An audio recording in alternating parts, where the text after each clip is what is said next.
Guys आजच्या व्हिडिओमध्ये आपण अ, ॲन आणि द या आर्टिकल्सचा यूज कसा करायचा ते बघणार आहोत.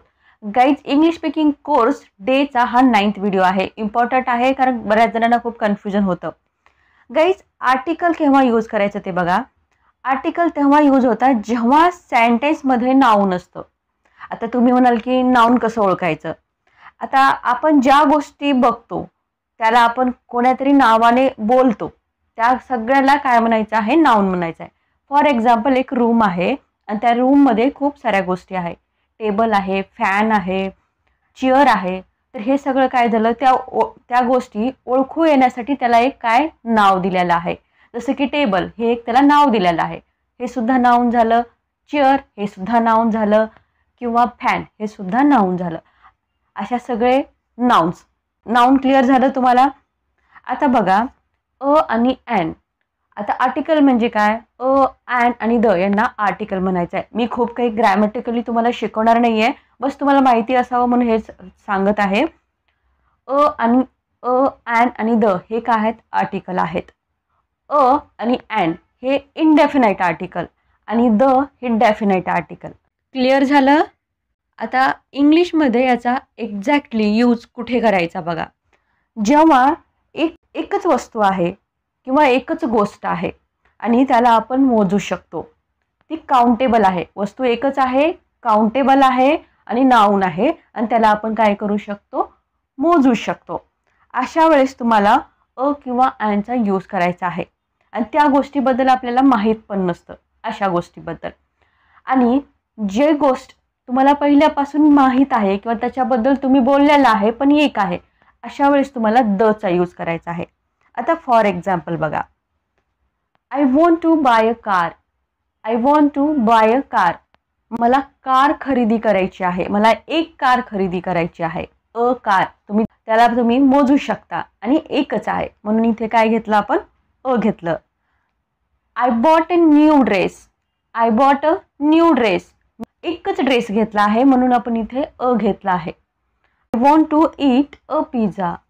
I want to eat a pizza. तुम्हाला काय खायचं आहे, पिझ्झा खायचा आहे. खूप साऱ्या खाण्यामधून एकच गोष्ट करायची आहे, ती काय करायची आहे, पिझ्झा खायचा आहे.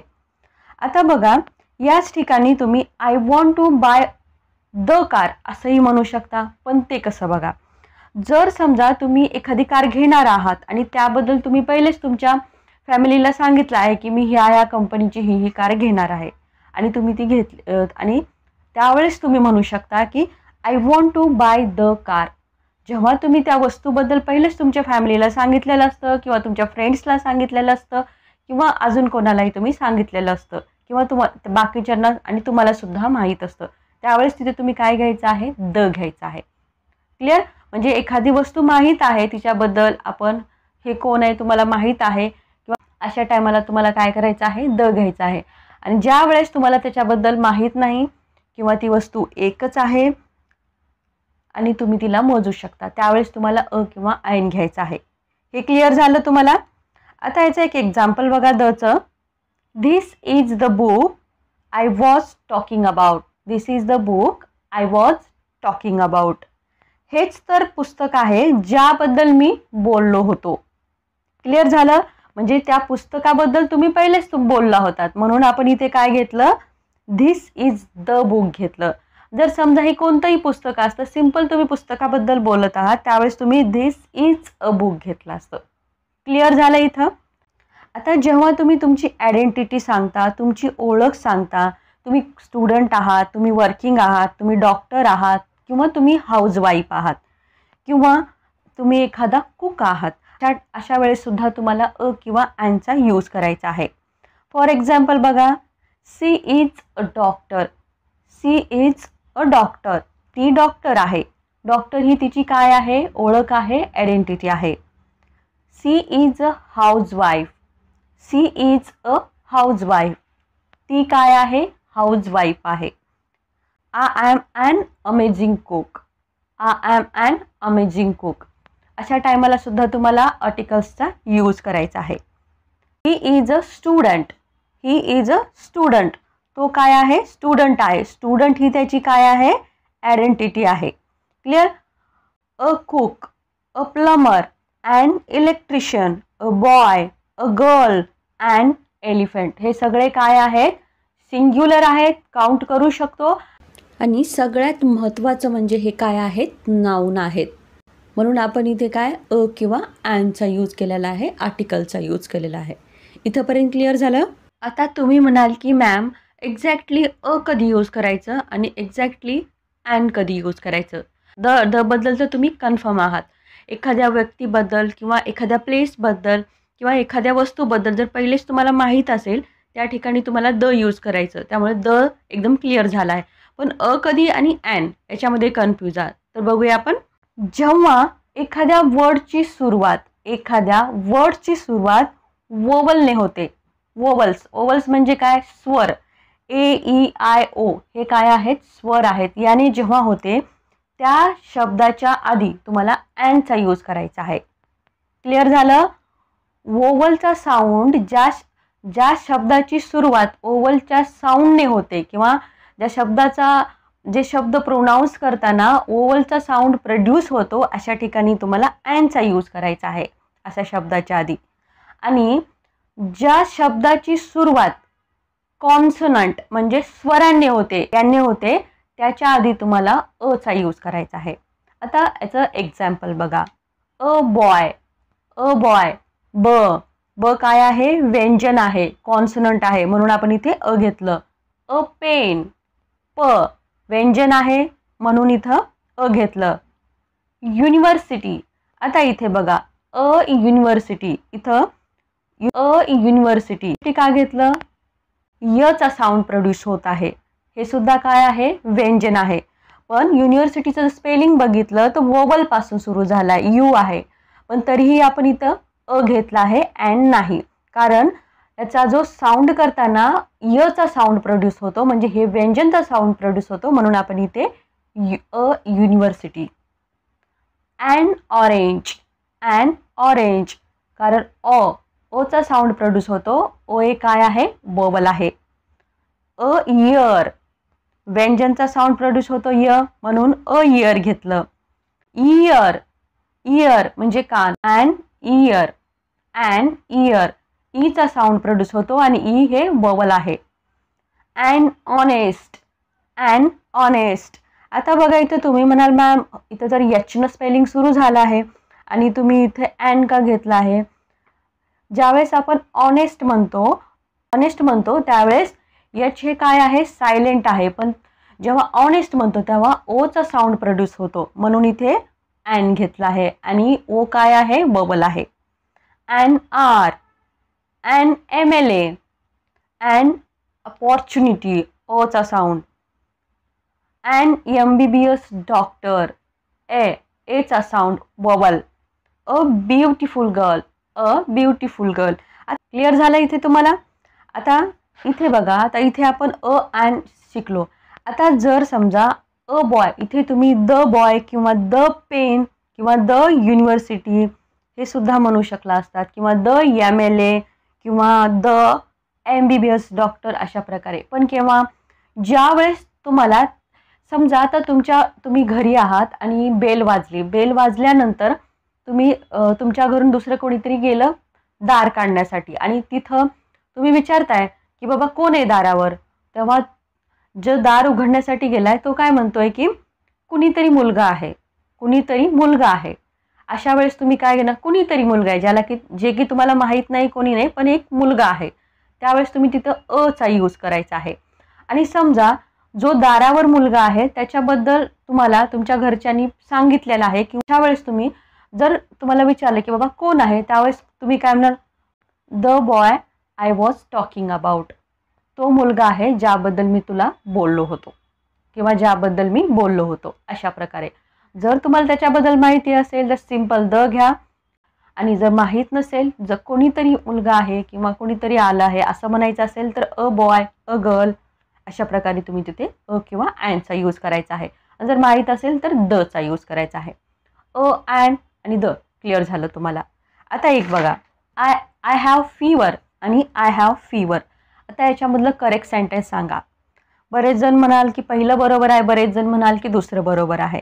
पण सेकंड सेंटेन्स बरोबर आहे, I have a fever.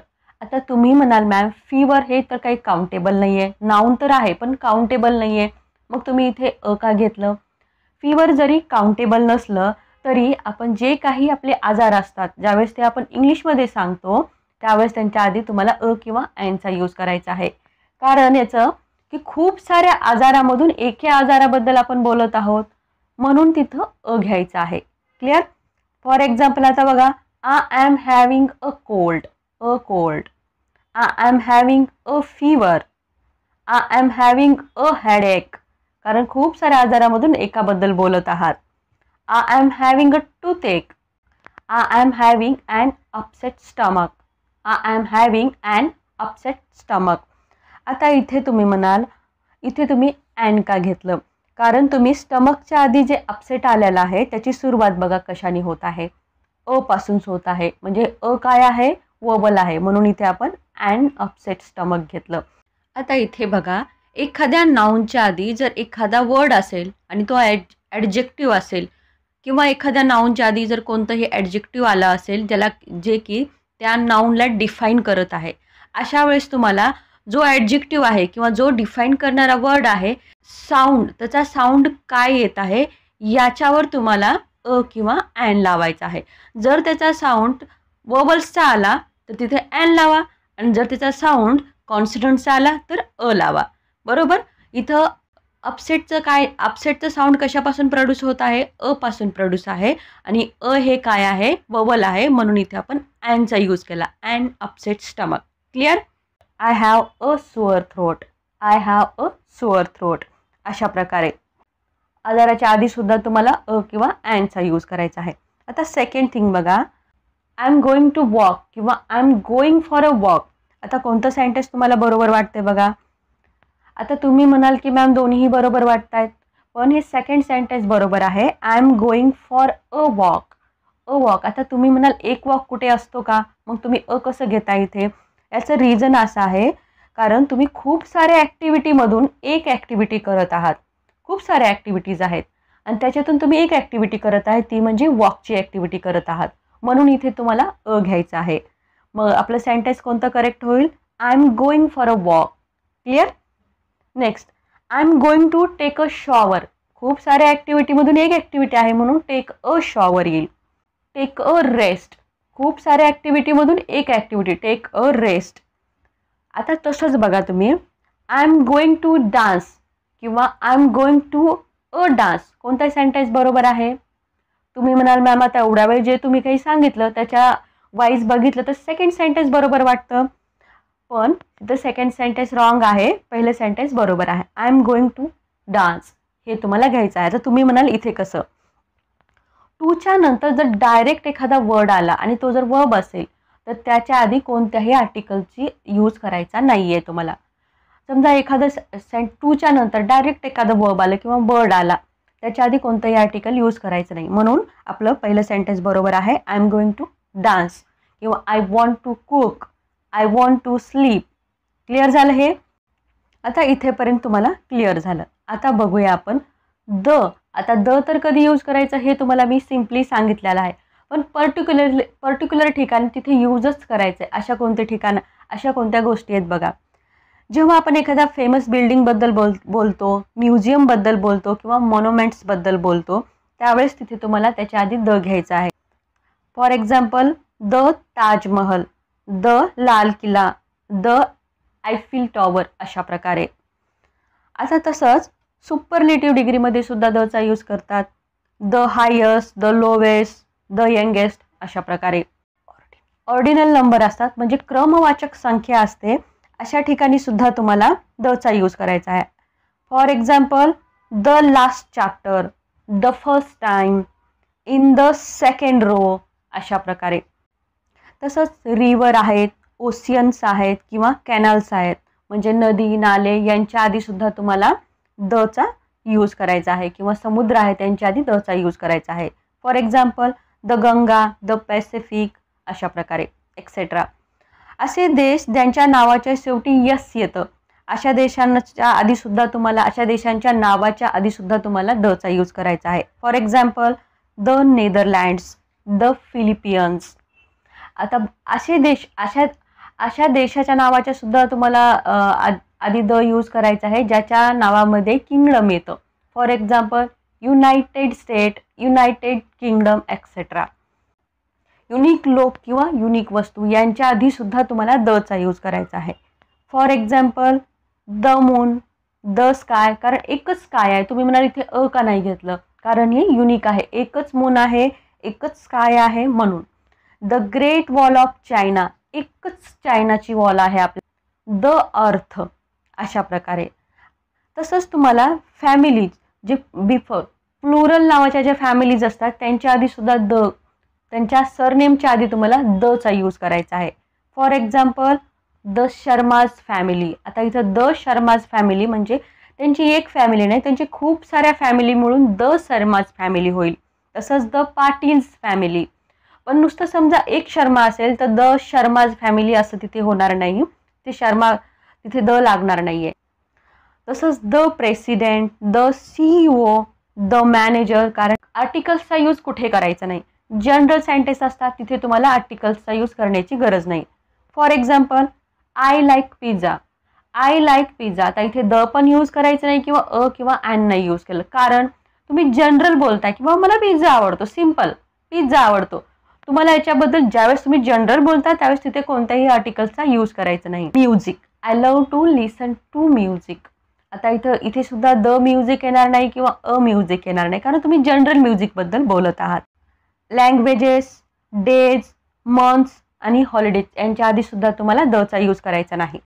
For example on Independence Day, on the Independence Day नाही होणार. Her birthday is in the January, her birthday is in the January. Wrong, नुसतं इन जनवरी. तसंच Thursday किंवा the Thursday किंवा an Thursday नाही होणार. तुम्हाला जे काही आहे थर्सडेच्या पुढे जे प्रिपोजिशन आहे तेच preposition on Sunday, on Monday, on Thursday असंच बोलायचं आहे. I am fluent in the English. Wrong आहे. I am fluent in English, I am fluent in English, I am fluent in Hindi. याच्या आधी कोणत्याही लँग्वेजेसच्या नावाच्या आधी सुद्धा द काही येणार नाही आहे. I live in India, I live in the India नाही होणार. I live in India, simple. तसंच डिनर, ब्रेकफास्ट किंवा लंच याच्या आधी सुद्धा कोणतंही आर्टिकल लागणार नाही किंवा द आर्टिकल लागणार नाही. क्लिअर झालं? आय होप गाईज तुम्हाला ॲन आणि द आता कुठे लावायचं एक्झॅक्टली आणि खूप चांगल्या प्रकारे समजलेला आहे. गाईज हा व्हिडिओ खूप इम्पॉर्टंट आहे. जे बेसिक लर्नर आहेत त्यांच्यासाठी तर खूपच इम्पॉर्टंट आहे, कारण यावरच खूप सारे सेंटेन्स असणार आहेत. तेव्हा हा व्हिडिओ शेवटपर्यंत बघा आणि समजेल अशा पहिल्यांदा नाही समजला तर परत बघा, पण बोर होऊ नका. जर तुम्हाला खरंच नॉलेज घ्यायचं असेल तर बोर न होता एन्जॉय करून व्हिडिओ बघा. आय होप व्हिडिओ आवडला असेल तर लाईक करा, शेअर करा. चॅनलवर तुम्ही नवीन असाल तर सबस्क्राईब करायला विसरू नका.